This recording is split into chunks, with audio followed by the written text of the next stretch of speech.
Hello friends and welcome to my channel for another vehicle customization video. Now, if you saw my last video, you saw that I turned this blue and did a review on this Batmobile. And I was like, I'm not gonna do it. I'm not gonna do a full customization. I don't like this Batmobile that much, blah, blah, blah. Well, I posted the video pretty late at night. I went to bed. I woke up the next morning like, I gotta do that whole thing, don't I? So I just couldn't leave it alone. I think this Batmobile grew on me a lot in the process of reviewing it and doing this. And, you know, I had already started to get kind of an affinity for it just as I watched this documentary about how they made this particular, well, all the Batmobiles, but they talked about this one and it grew on me. And then, you know, just remembering my nostalgia for this movie that came out when I was 10, and I was like, I gotta do it. And I'm gonna make a Panther suit Kilmer to go with it. So this video is gonna be about customizing the Batmobile further. So without further ado, let's get right into it. Okay, so first things first, I did pop the fins back out to make this easier. God, this thing looks so slick without fins at all because it has this one. But I do like it with those other two on there. Anyway, I turned it blue like we talked about in the last video. And a couple things right off the bat that need, I keep saying that on Batman stuff, you know what I mean. A couple things that need changing. I need to cut out this grill. A buddy of mine, shout out to Plastic Reality, he was like, hey man, I actually did cut it out. It's not that hard. So I'm excited about that. And the cool thing is he actually was like, I'm gonna give that dude a shout out real quick because he was like messaging me saying, hey man, I actually used a lot of the techniques you used on your 89 Batmobile customization on this one. And he was telling me what he was doing, and I was like, dude, that's exactly what I was thinking of doing. And one of those things was putting a grill in here using one of these colanders. He got his at the Dollar Tree. I've had this one. It's like started to, you know, break and stuff. So we replaced it with an all metal one recently. And so I've been like saving this because I was like, I know I'm going to use this. What I'm going to do is take this apart. And if you saw my last video, it's just 15 screws on the bottom that you take out, Phillips head. I'm going to take these blue panels that I put in out, and we're going to paint in here the mechanical workings, whatever, silver. From there, I'm going to do some detailing with some different paints and stuff. So we'll go over how to do that. I'm going to do the same thing with this thing up here. I'm going to try to retain this being the switch to light up everything.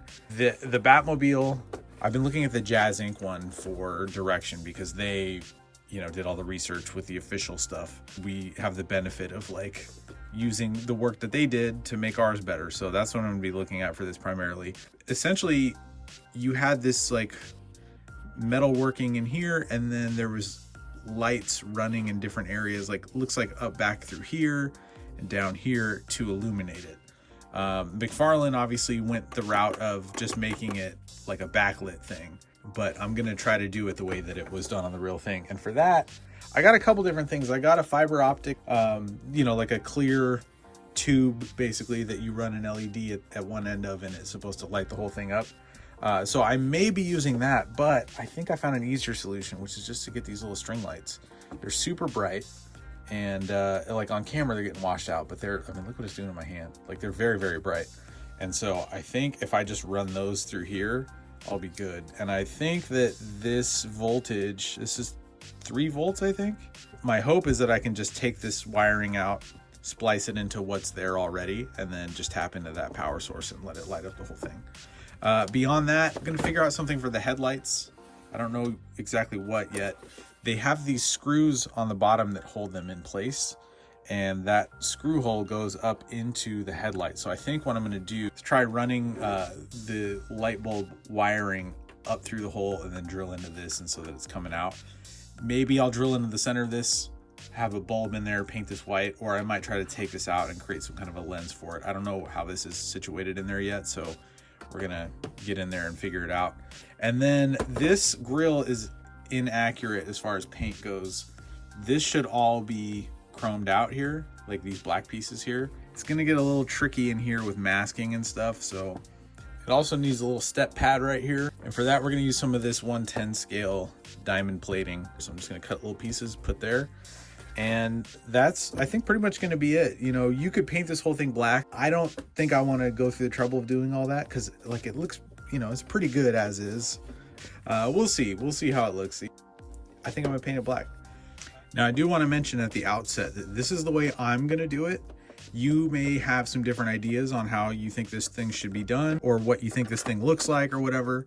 And I encourage you to do that to yours. But telling me what I should do or how I should have done it differently is not going to do anybody any good, because by the time you see this thing is done. I've had a lot of people comment on the first video go, oh, what if you used this? What if you used that? Like, yeah, what if, right? I guess I could have, but that's not what I did. I did it this way, and that's what I put out into the world for you to see.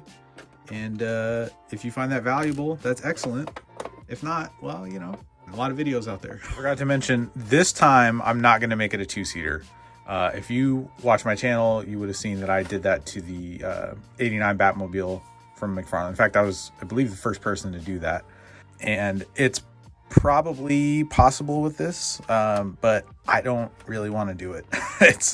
It's a lot more work, and I, just like the 89, like, I don't display it open.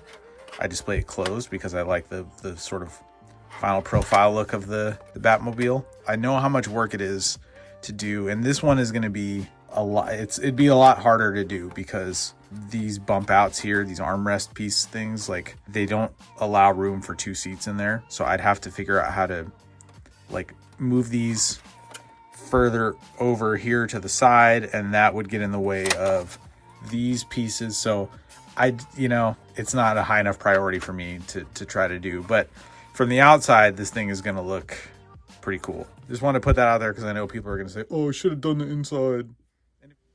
So to cut this grill out, I'm going to do what I did on the 89 canopy. And I'm going to start by drilling little perforation holes. I'm using a small drill bit. I'm going to go like into the corners first and then see how thick the plastic is, and then either keep going all along and then smooth it out, or see if it's going to be thin enough that I can take like an X-Acto knife and cut out the rest. Okay, fun fact, this piece comes right off. Once you unscrew the bottom, it's just held in by these rod pieces here. So yeah, it came right out. So that's going to make this a lot easier to deal with. Okay, I got my first bit cut out, and yeah, this isn't too bad. I do need to do some cleaning up. So I have these little files, and I'll put a link in the description below to where you get these on Amazon. But I really like these for more intricate kind of stuff. Like, I'm doing some of the corners just to, you know, where I cut it too unevenly to kind of get it a little more flat. So yeah, I got that all cut out, and then I've just removed these pieces. The light bulbs do come out. They're in there very snugly, and they're hard to get out. I had to use some needle nose pliers and really kind of wiggle them. I broke a couple of them, but that's okay because I don't need them. One thing you want to keep in mind too is it has these little plastic bits. These fit in, you can see this one here. They fit in with the screw hole little pillar pieces. That's what holds this thing flush once it's installed. So make sure you hang on to those. Okay, so this side paneling has been sprayed with a chrome spray paint, and you can see how it looks on the other side there. So the next step is going to be to add a little more detail to this. Now, ultimately, I'm going to spray it with this Tamiya tint spray that's going to give it kind of a greasy, you know, like oily look to it, which just kind of looks like lubricated metal. But I was looking at the Jazz Ink version, and there are some kind of like gold accents to it, almost like, I don't know if it's like heat treatment or what. So what we're going to do is take just a little bit of this gold acrylic paint. You can get this at the craft store, you know, a couple bucks. And this is important. I always use a separate brush and palette or mixing bowl or whatever for anything metallic, because the little metal flake that they put in it to give it the sparkly look is going to get on everything. So keep that stuff separated. So I'm trying a little bit mixed with water first, and we're going to see if that gives it the kind of right tint we want. I'm also going to try some dry and see if dry brushing it on there gives the desired effect. And then we're going to kind of take it from there. So just kind of picking like random spots to do it. Yeah, I think less water is the move. And if you're unaware, dry brushing is literally just taking a brush that's pretty dry and just kind of dusting the paint on. And you can use your fingers on this stuff. It's water soluble, non-toxic. So it's kind of dabbing it to diffuse some of the watery deposits of it and keep it from getting too streaky. Now, some people will airbrush this kind of thing. That's a perfectly valid way to do it. I'm not the biggest fan of airbrushing. I've never had a lot of success with it.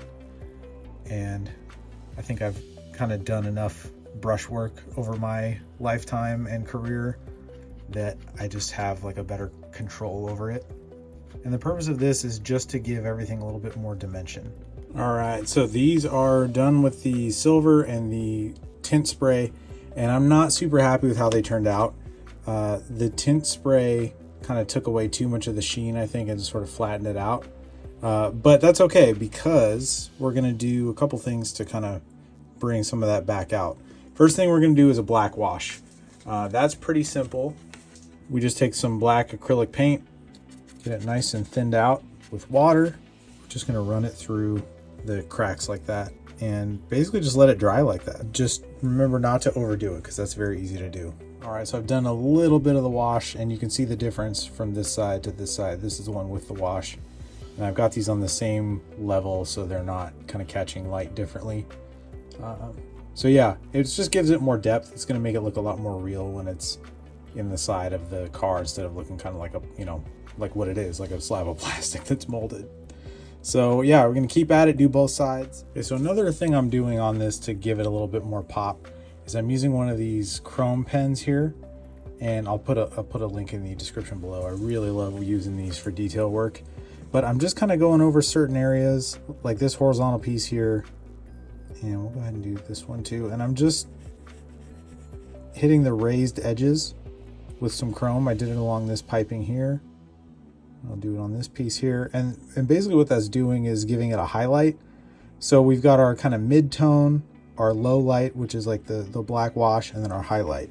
So it just contributes to the overall depth of this and the way that light catches it. All right, getting ready to paint the body, and I got it all masked up. The masking on this one was pretty easy, thankfully. On this part of the body, it was just the window. And then I did the grill here. I already painted this silver, which was dumb, because I should have painted this first black, but what, you know, whatever. Then the chassis is all taped up. I'm gonna paint these bottom parts and this front bit here, because those are exposed. But really, that's all you see of it. So, you know, just had to make sure to cover it up so that the wheels and the side paneling bits don't get painted on. But yeah, gonna go hit this with some Krylon, and hopefully it'll come out okay with no runs. All right, time for the headlights. So this is what they look like minus the hole. And my initial thought was to try to reuse some of the lights from the Batmobile, since they're nice and bright, and try to use one of these as the headlight. I may still try to do that, but I'd have to wire it up, and we'll see how that goes. But I did pick up some extra bright white LEDs. And so initially my plan was just to drill a hole that would accommodate one of those and see what would happen. And when I drilled it, this came out. So it's just maybe glued on by this little rod here. And I think what I'm gonna do is cut this piece back, this little rod that's in there, and then stick this in until it sits flush with the sides, and put a light bulb through it, and then run it down the bottom. And then I'll just glue this to the Batmobile itself. The nice thing is that this being a little conical shape, I'll just paint this chrome, and then it'll help to make the light brighter. Okay, handheld mode for a minute to look at the light stuff. So the LEDs I got were not bright enough. The listing said they were bright. I attached it, and it was like super weak. So I am gonna use the bulbs from the side piece that I took out. I managed to salvage 2 of them, so that's perfect, because that's exactly what I need for the headlights. So I took the wiring from the new bulbs, and I'm going to use it to wire up these. But it's all working to plan. There's actually, so when I was trying to figure out the best way to like thread this through so you don't see the wire coming out the back of the headlight or something, I found that there are these little circles that are probably from when they molded it, just some kind of like, you know, artifact from the mold. It's all over the place. You always see these on like plastic stuff like this. And it was like the perfect spot to thread this through. And I checked the underside of the body of the car too, to make sure that this wasn't going to run into anything if I put it there. And it's all clear. So yeah, this is like the perfect spot, and it just comes right up underneath. And you know, I'll pull this top once I have the light all set up the way it needs to be. But yeah, that's gonna work pretty well. So I'm pretty stoked about that, and I'm excited that this thing's gonna have headlights.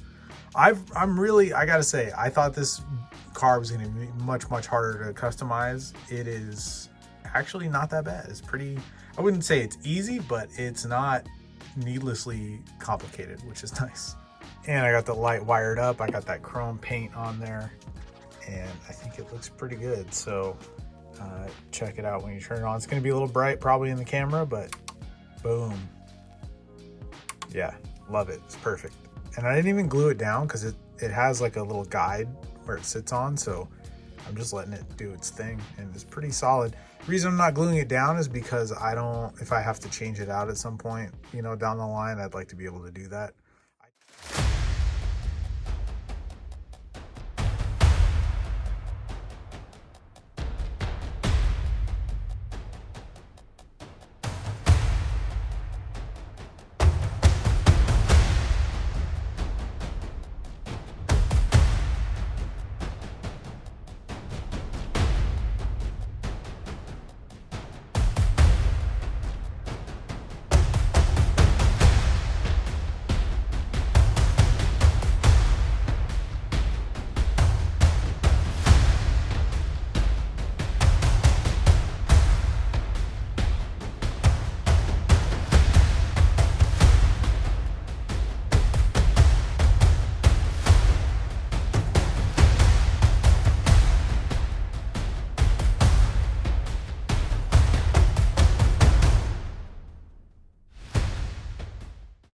All right, got the Batmobile all wrapped up. And if you watched my first video on this, you heard me say, oh, it's not really one of my favorite Batmobiles. Oh, I'm not going to customize this thing.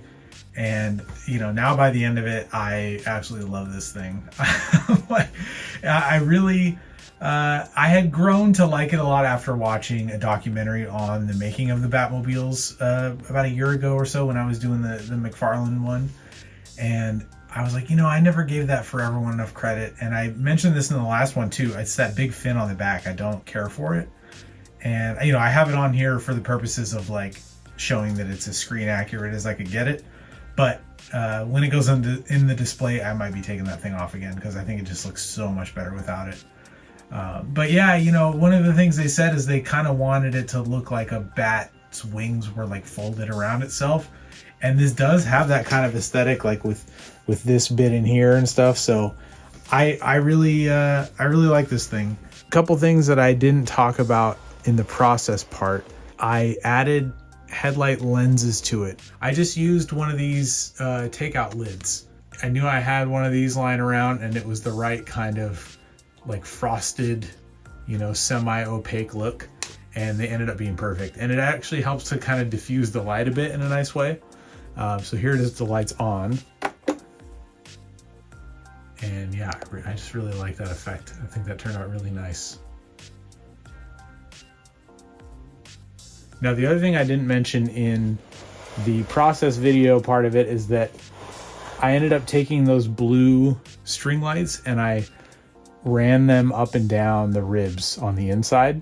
I had initially just put them up top and on the bottom, and because that to me was what it looked like maybe had been done on the Jazz Inc. version. And, you know, being that it's hard to get like a nice clean still shot of the one from the movie in high res and all that, I was basing a lot of what I was doing off of that Jazz Inc. model. And it just didn't look right. Like, it looked good, but it wasn't lighting up those side panels enough. So I took it all apart again and wove them through like this. So they're adhered to the back of this with double stick tape. And then I added the step pads out of the 1/10 scale diamond plating. And then for the lights on the hood, I ran them up along this rib piece here. And then there's also some underneath that are still kind of shining through. So there was a little bit of light that still creeps through the paint where it didn't fully cover it, like in some of the recesses and stuff.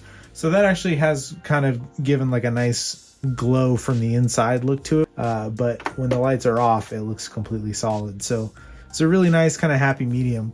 I wish you could better see the differences on the side paneling on camera. I'm happy with how it looks to the naked eye. You can see the different kind of gold and wash stuff that I put in there, but on camera it's not picking it up super well. Now I'm currently in the process of making a Panther suit Val Kilmer Batman to go with this. This is a custom. There's going to be a video on this on the channel, so if you're not subscribed yet, make sure to subscribe and keep an eye out for that because it's coming soon here. Also, I want to give another shout out to my good friend at These Damn Toys on Instagram. You may have seen him on a live stream I did probably about 2 months ago now. Excellent customizer and excellent figure photographer, and he has a really great custom Panther suit Batman, and he's a big proponent of the Panther suit, and I believe he said it's his favorite custom that he's made. But anyway, it really inspired me to make this, and I used a similar recipe to him, and that was inspired by him, so I wanted to give him a shout out. Speaking of shout outs, if you were inspired by this to do your own, or customize yours and follow some of the steps I did, or borrow the ideas from this, the techniques and stuff, I would ask that you give me a shout out and share the video with people. Don't try to pass it off as like, oh, you just did this on your own. Like if you had help, if you had some inspiration, like let people know where you got it from, because as an independent creator, as an independent artist, a big part of making a living is word of mouth. It's just helpful to keep this kind of thing going, because without that kind of support, like there's no reason for me to really make videos. Like I can just do this by myself and not have to spend hours recording and editing and getting in my own way instead of just finishing a thing. With the 89 Batmobile, I was the first one to cut the canopy open and resize it, reshape it, add the guns to it, a bunch of that stuff. A lot of people were repainting it, but that was kind of it. I really was the first one to kind of like do a full custom job on it. And a lot of people were copying what I did and just passing it off like it was their own thing. Like they'd never heard of Abe's epoxy sculpt, and they're going, yeah, so I got this Abe's epoxy sculpt, I'm gonna reshape the canopy. And it's like, come on, dude, let people know where you learned about that. Like, what's the point of just pretending like it was all you? And that's why I shouted out my friend These Damn Toys in this about the Kilmer suit.